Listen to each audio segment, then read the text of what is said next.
Wait, let me explain something to you. I am not Mr. Lebowski. You're Mr. Lebowski. I'm the dude. Why don't you make like a tree and get out of here?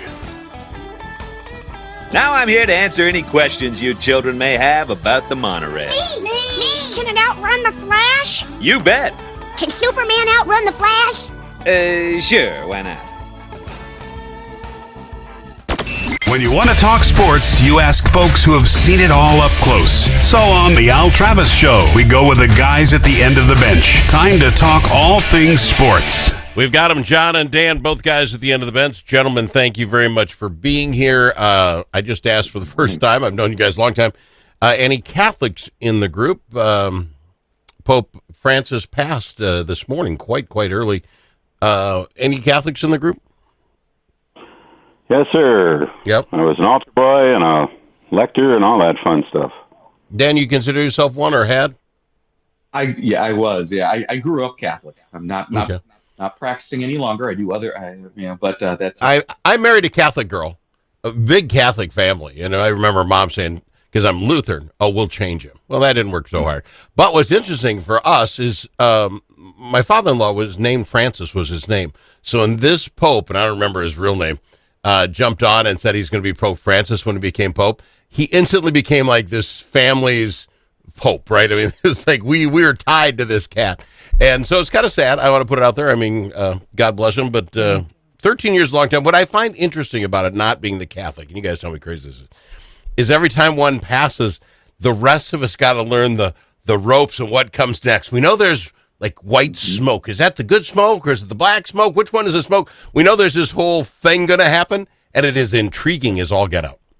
Well, have you seen Conclave? You got to see that movie now, because I haven't. The whole thing. Oh, okay. I'll watch Conclave. Okay.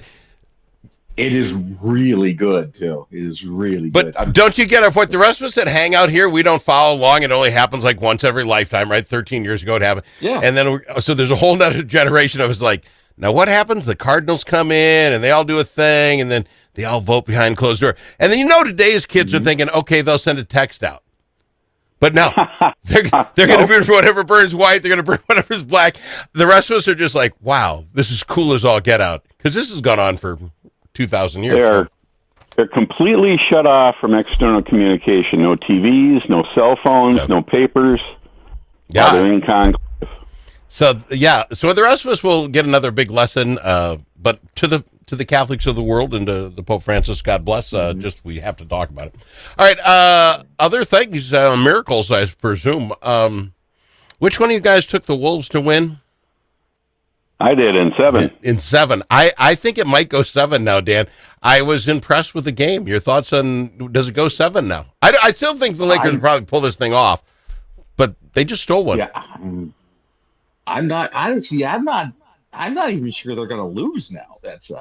Wow, there's the sweep. You're calling the sweep?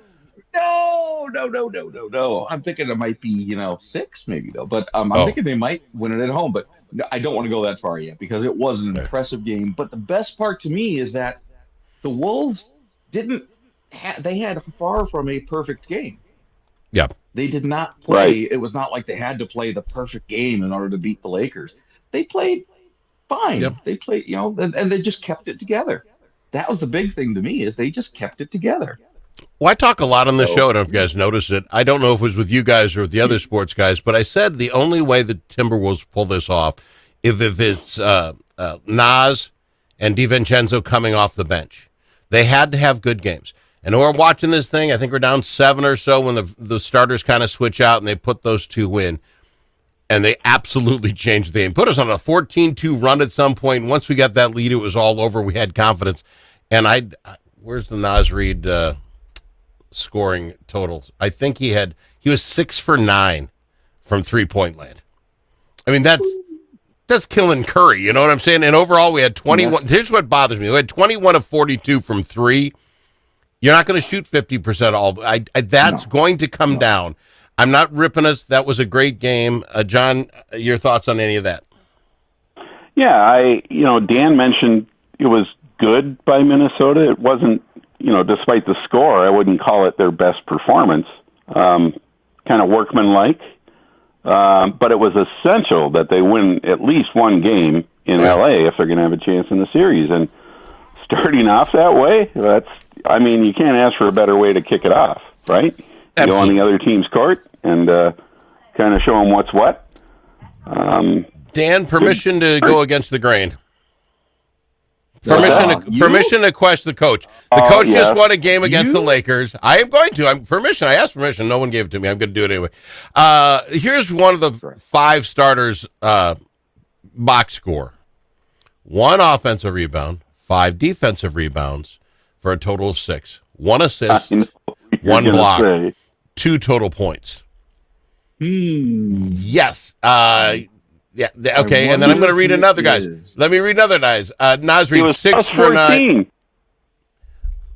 Okay. What are you trying to tell me here? Nas scored 23 points. He was 6 for 9 shooting. He can be that guy. He brings energy to the court. Any chance you seat Gobi? I've been saying this, and they were giving me crap on it on my text back and forth during the game. Gobi's got to sit. He was a nothing burger. Nothing burger. All it means is that when one player's down, there's enough guys to pick him up. So why wouldn't you put your good guy in? Put Nas in and let Gobi come in and be the big guy. Then Dan, tell me I'm wrong, and I'm going to just turn your mic off. You're somewhat wrong. You're right. I am. You're wrong. How much? How often were the Lakers just driving to the hoop to score easy layups, or that they were not? I mean, they obviously you're not going to keep Jokic and LeBron off all the time, but come on, this was but I mean it changed the way the Lakers would play the game because the big man was there in the middle, so they weren't able to just drive to the hoop on a constant basis. So do you guys watch any other big men? Do you watch any other big men? You're telling me that just because Gobert can stand at 7 foot tall and be there, that's enough to start in the majors, in the big leagues. I think blocks. I think you're getting wrong. In the way, and okay, listen. 1 block. 1. He had 1 block. Because in the way is what you're calling. You're calling in the way. It's like Ichiro. He didn't get as many outfield assists later in his career because nobody ran on him. He doesn't get as many blocks because they're not actually pushing him. They're not testing him because they're not going there. Was the intimidation of his good. You guys have drank the Kool-Aid. You have absolutely. You've drunk all the Kool-Aid. The Kool-Aid is gone. The Kool-Aid bar is bare. Good God. He had 1 block. Let's check the other scores if I can real quick. Scores. Here we go. So last night, the Golden State Warriors, those who did not stay up that late, ended up winning. They started out behind in the first quarter, but they really came back 95-85. I'm still calling the Warriors to win that one, but it'll be a 7-game series. Dan? I think I am changing my mind. I was expecting Houston in like 6, but boy, Golden State seems to have an answer for Houston, because Houston is not a good half-court team. They're not a good traditional offense against a set-up defense. And if Golden State can keep them from the run and gun, then they got I think it could even be in 6. But it's I'm moving over to the Golden State column. John, your thoughts? Well, you look at the stats of that game, and first of all, I agree. Golden State will probably take this one, but Houston had 52 rebounds. 52. Well, the biggest guy but their shooting was atrocious. The biggest guy on the Warriors, Damon Green, is like 6'2". I mean, they're very small ball when it comes to the Warriors. But yes, let me ask you this, Jack, because I started texting you yesterday. I went out to the garage, have a cigar, watch basketball and the Twins. That Twins game was over really quickly, and the game on ABC, that first game, the Thunder and Grizzlies. This is a 51-point blowout. Even the people who paid for commercials weren't there in the fourth quarter. This thing was, it was horrid. All the other games, the Celtics beat the Magic by, 17-21 for the Cavs over the Heat. There was no game except that Warrior game, which was way too late to watch.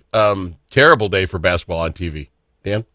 Oh, I agree with you saying that, that ABC executives had to be just absolutely crying. Like, Wipe the schedule. We've got the games, people. And it was done. Oh, my God. It was horrible. what happened? Yeah. Oh, But- that was just nasty. John, Come on, Oklahoma City. Yes. Oklahoma City is such a big draw. Yeah, the Oklahoma that's, City market is huge. You know. So, Ja Morant, John, did say we'll never play that bad again. Oh, my God. They didn't show up. Yes, I can believe they can't play that bad again. I believe that. Yes. Your thoughts? Well, that series will be over in 4 games. Oh, it's horrible. Yeah, and it is. I mean, Oklahoma City's good, and we're going to face them at some point. Hopefully, we'll get that far in, and I think they can. But it's just a mismatch. So whatever network had that game is going to eat their shorts in advertising and revenue because they're just not going to attract anybody. It's going to be a foregone conclusion. If you got other games to watch, unless you're a fan of the Thunder, you're going to let's watch something that's more entertaining. Yeah. Who wants to see a one-sided blowout? Because you just lose interest unless you are a dedicated fan of the winning team. I'm big on the Grizzlies being in because they were 7, 8, 14 games above 500 as that 7th seed, that 8th seed. So I believe they have the right. But on that Heat Cavaliers game, 21-point blowout, there's nothing going on there. Anyone want to convince me the Heat should be in the tournament? They're going to lose in 4 games. They were 37-45 on the season. They were the 10th seed. There's no reason they should be in this tournament, in my opinion. Anyone want to argue with me? it's hard to call a sweep at any time because you can always get lucky for a game, but I just don't see it. I just do not see it here. Because Cleveland was almost bored. So were anybody that were still in the stadium and or watching on TV. It was boring. They weren't even trying anymore. We did get a sweep call, and I want to talk about that on this show. I believe it was Homer John called a sweep on Friday. We'll talk about that and your Minnesota Twins right after this. If it's your turn to host a game, Grandpa's Barbecue suggests you try something different. Put out the perfect barbecue flavor of Grandpa's Barbecue. Add it to your ribs, dip the meatballs, or drench your wings in the original flavor of Grandpa's Barbecue. It isn't too hot or spicy, fruity or smoky or whatever. Grandpa's Barbecue. Available in select stores and online at grandpasbarbecueshop.com. There are many ways to explore Alexandria. Some like to experience the outdoors and all the fun winter in Minnesota can provide. Pick your favorite way to get in touch with nature. Others like to explore downtown in the warm comfort of a boutique or gathered around a table with friends. You can do all of that or relax and do nothing at all. Come explore Alexandria. Start planning at explorealex.com.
Are you kidding me? You know that comment you said to the radio? The thing that we got wrong? Clearly, Brussels sprouts are the worst vegetable. Call us and let the world know your thoughts. 855-257-7469. That's 855-ALS-SHOW. John.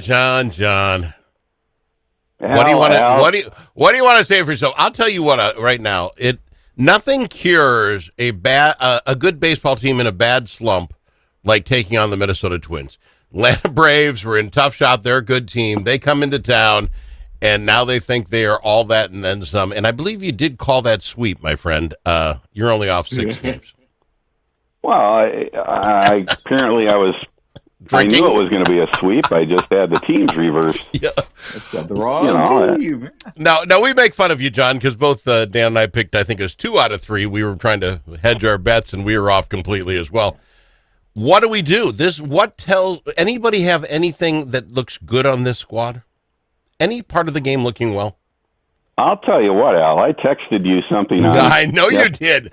Twins, and I'm not ready to put it in the sand, but if they don't pick it up soon, like the White Sox are coming to town, they should kill these guys. But if they lose to the Sox, it's going to be a 100-game loss season. It is. Now, Dan, I'm going to bring this up. Are the Twins not for sale right now? They're asking like $1.7 billion for this squad, this thing we're seeing here. Too much. Yep. They're finding that.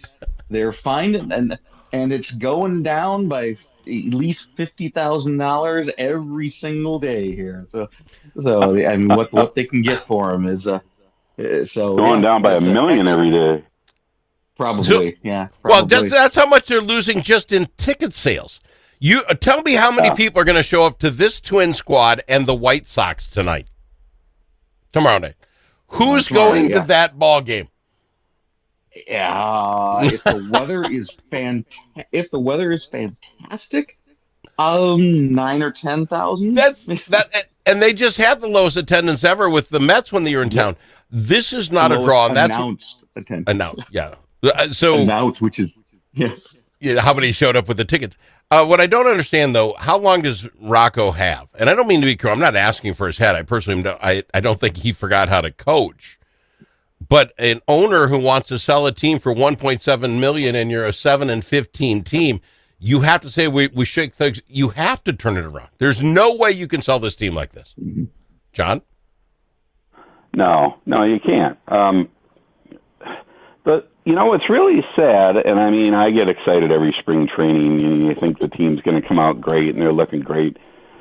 There are a lot of good players on the team, but it's like that Twins team of a few years ago where you get hitting one day and then the pitching tanks, or you get pitching one day and there's no offense.